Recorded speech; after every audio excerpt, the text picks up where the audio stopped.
Bonjour, bon après-midi à toutes et à tous et bon week-end à vous la famille.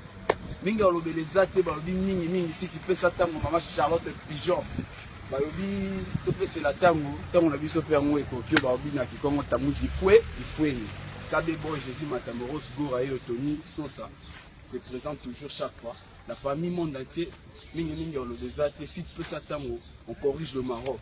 Royaume Ango est d'accord, Londres est d'accord, Paris est d'accord, monde entier est d'accord. Si ça tango rien à dire, tous autres c'est la tango. Mingi na lobaga lisese oyo maman Charlotte Pigeon yebi maman Nzambe ba maman Londres. Na lobelaka lisese moko. Noé atindaka korbo liboso korbo kenda olia na emisuni. Kama atindaka Pigeon ayaki azonina réponse à malamu ite yango yo.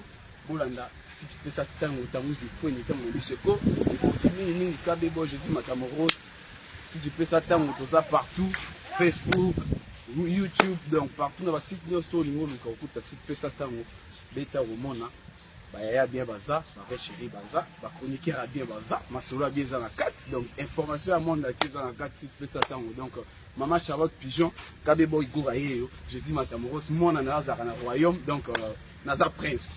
Pour la vivre dans le royaume. Maman Charlotte Pigeon ou mela longue fiat soit. Mingi rolobeza teka ka tuzolo baka ba ndeko pesa de to pe pesa misu.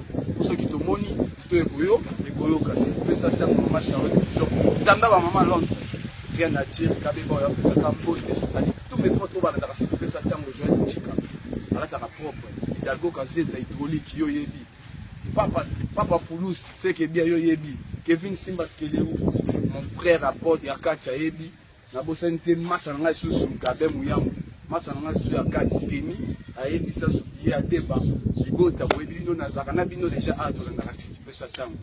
Merci beaucoup. On est ensemble, check. De la part de KB Boy, si tu peux ça tango, c'est à vous.